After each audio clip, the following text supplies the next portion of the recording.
Nah, bagaimana cara pemberian buah yang benar? Itu menurut pengalaman saya, pemberian buah yang benar di usia antara 1 bulan sampai umur 4 bulan, itu hanya 1 buah yang digunakan, teman-teman. Assalamualaikum warahmatullahi wabarakatuh. Bertemu lagi bersama kami Aina Bird Farm, channel yang mengupas tentang seputar burung dan penangkaran. Di pertemuan kali ini Aina Bird Farm akan membahas 5 langkah tingkat keberhasilan merawat burung terucuk paut, teman-teman, alias terucuk usia dini. Yang pertama adalah tangkringan dan sangkar. Yang kedua adalah rawatan bulu supaya bagus. Dan yang ketiga, pemberian ekstra fooding dan buah. Yang keempat, pemandian dan penjemuran. Dan yang terakhir adalah pengkerodongan dan pemasteran. 5 langkah ini yang menjadi penentu perawat burung terucukan berhasil dalam merawat burung terucuk paut ini, teman-teman. Tapi sebelum video kita lanjutkan, ada baiknya teman-teman yang baru gabung silahkan subscribe terlebih dahulu agar kami terus bisa memberikan motivasi dan tentunya masih bisa berbagi bersama kicau mania seluruh Nusantara.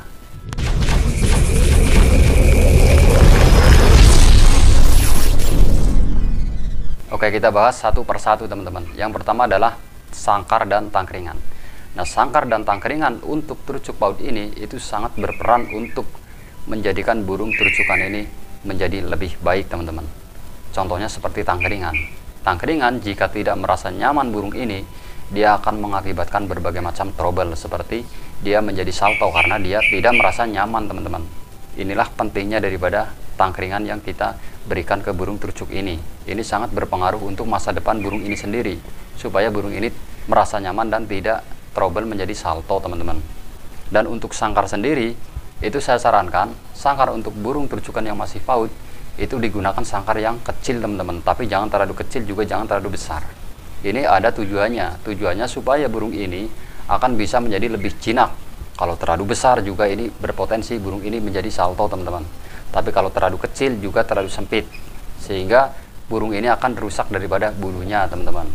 Jadi tetap dibutuhkan sangkar yang pas, alias tidak terlalu besar juga tidak terlalu kecil. Dan tidak dibutuhkan sangkar yang bagus, teman-teman, karena burung ini masih paut, terkecuali nanti setelah dia berhasil dirawat dan menjadikan burung ini menjadi gacor dan tidak takut sesuatu apapun. Nah, baru kita bisa pindah sangkarnya setelah dia mengalami proses mabung, teman-teman. Nah, itulah pentingnya kita menentukan sangkar dan tangkringan supaya burung ini tidak menjadi trouble kelak.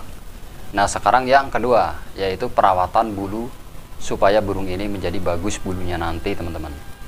Nah, di masa-masa burung ini masih paut alias masih usia dini, ini rawan sekali dengan patah daripada bulunya.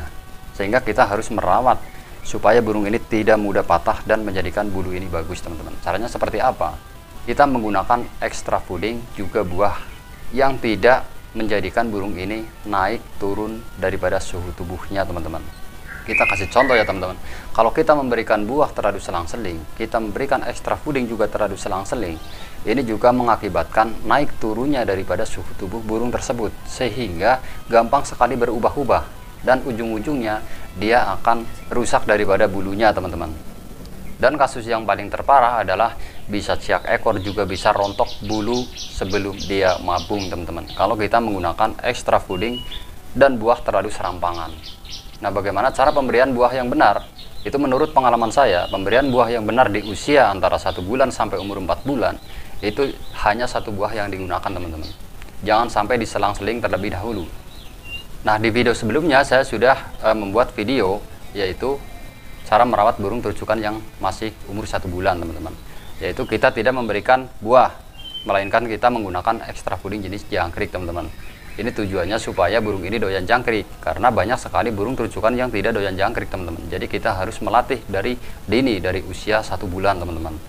Nah, setelah usia di atas 1 bulan, baru kita sudah memulai memberikan buah, yaitu buah pisang kepok, teman-teman. Itu diusahakan pisang kepok yang putih, karena walaupun banyak sekali jenis pisang kepok, tapi itu ada pisang kepok yang paling bagus, yaitu pisang kepok yang putih.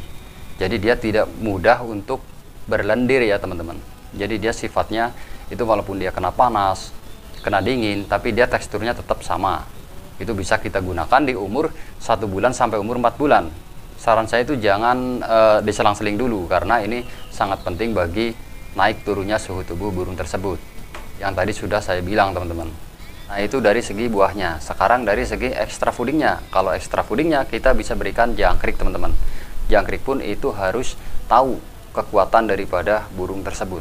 Jika dia kuat mengkonsumsi lebih banyak, itu lebih bagus. Tapi juga kita harus memperhatikan, jika dia konsumsi lebih banyak, dia menimbulkan tanda-tanda kurang baik atau tidak. Kalau dia menandakan kurang baik, alias dia mulai mau ciak ekor, mau cabut sayap dan sebagainya, kita bisa turunkan teman-teman. Jangan kita paksakan memberikan extra fooding terlalu banyak.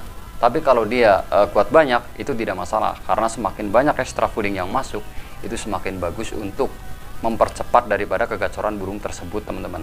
Nah, kita juga bisa memberikan makanan tambahan extra fooding, yaitu jenis ulet Hongkong yang putih teman-teman, tapi jangan terlalu banyak. Itu juga harus melalui tahapan, yaitu cukup 2-2 saja per hari teman-teman.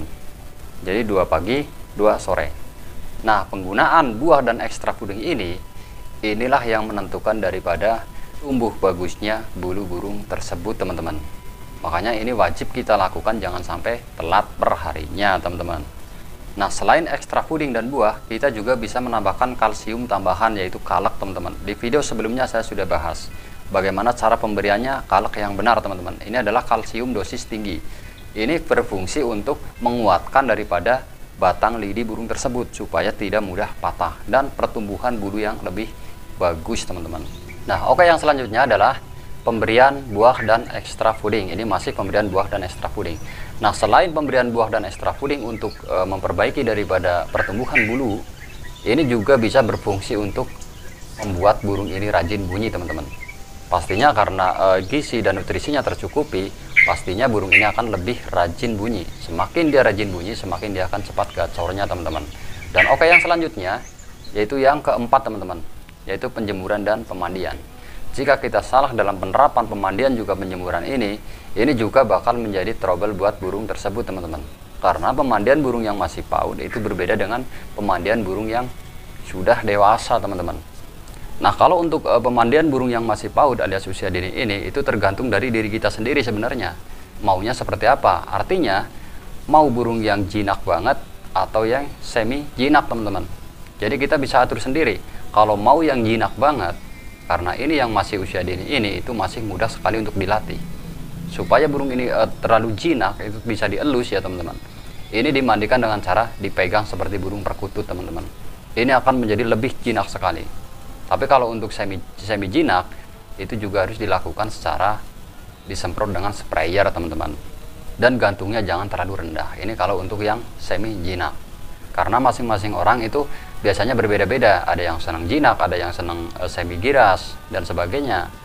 Jadi tergantung ke diri kita masing-masing teman-teman. Nah, itu cara pemandiannya. Nah, sekarang untuk cara penjemurannya. Kalau untuk penjemuran di musim-musim hujan seperti ini, pastinya tidak bisa menjemur setiap hari ya teman-teman. Tapi kita tetap masih bisa mensiasati. Seandainya kata ada panasnya siang, kita juga bisa menjemur siangnya. Ada panasnya sore, kita bisa menjemur sorenya. Dengan catatan kalau menjemur siang dan sore itu harus jemur sauna teman-teman. Kalau untuk jemur sauna tidak boleh dilakukan terlalu lama, karena bisa menyebabkan burung ini mati mendadak teman-teman jikalau tidak terbiasa. Nah, sebetulnya kalau untuk penjemuran yang bagus itu bisa dilakukan pagi hari teman-teman. Selain mengandung banyak sekali vitamin di sinar matahari pagi ini juga bagus sekali untuk perkembangan daripada bulu burung tersebut teman-teman. Ini yang paling bagus, yaitu kita jemur ablak di pagi hari. Itu pun kalau ada panas ya teman-teman. Kalau musim hujan seperti ini ya pastinya susah. Dan yang terakhir adalah pemasteran dan pengkerodongan. Ini juga menjadi penentu daripada tingkat keberhasilan perawatan burung PAUD teman-teman. Nah, pemasteran ini itu adalah sebagai pembelajaran supaya burung ini mudah untuk belajar berkicau teman-teman. Nah, pastinya kita memberikan masteran yang baik, alias durasinya panjang, rapat, dan variasinya bagus teman-teman. Ini juga dilakukan setiap malam sampai pagi. Ini yang bagus. Kita lakukan start jam 7 malam sampai pagi, dan kita bisa menggunakan MP3 juga bisa, kita bisa menggunakan HP juga bisa teman-teman. Ini masa-masa kesempatan kita untuk mendidik burung ini menjadi ropel panjang dan variasinya bagus nantinya. Ini untuk pemasterannya. Nah, kalau untuk pengkerodongannya itu juga kita lakukan bertahap ya teman-teman. Walaupun ini buat harian, itu juga kita harus melatih daripada pengkerodongan tersebut. Barangkali suatu saat, walaupun burung ini buat harian, suatu saat bisa buat lomba teman-teman. Jadi kita latih dari dini masalah pengkerodongan, khususnya pada malam hari teman-teman. Kalau malam hari kita wajib kerodong supaya menjaga daripada memakan hewan-hewan beracun teman-teman. Dan menjadikan burung ini tenang dalam kerodong dan bisa menjadikan cepat masuk dalam pemasterannya. Ini sangat berfungsi sekali bagi burung yang masih PAUD untuk pengkorodongan ini teman-teman. Kalau untuk siang harinya bolehlah diablak, dan diablak di sini juga ada pengaruhnya teman-teman. Jadi kalau kita sering ablak pada siang hari, ini juga ada fungsinya, bukan semata-mata ini tidak ada fungsinya, ini banyak sekali fungsinya, supaya tidak takut kendaraan, tidak takut lalu lalang orang, tidak takut gerobak dan sebagainya. Ini juga berfungsi baik teman-teman, melatih mental burung tersebut supaya tidak takut sesuatu apapun. Jadi jangan anggap remeh untuk burung yang diablak teman-teman. Kalau burung yang diablak itu semakin dia sering bunyi, semakin dia akan cepat gacor, ini pasti teman-teman. Dan jangan lupa juga kita melakukan pengembunan rutin setiap pagi teman-teman. Ini juga berfungsi untuk melatih motorik burung tersebut supaya bisa ropel alami sesuai kebiasaan burung tersebut di alamnya teman-teman. Ini akan melatih daripada motoriknya. Nah, dari 5 langkah di atas jika kita lakukan dengan benar, pastinya kita akan mengalami tingkat keberhasilan yang sangat sukses untuk merawat burung terucukan yang masih PAUD ini teman-teman. Nah, mungkin itu yang bisa kami sampaikan, semoga bermanfaat buat kicau mania seluruh Nusantara. Salam lestari, assalamualaikum warahmatullahi wabarakatuh.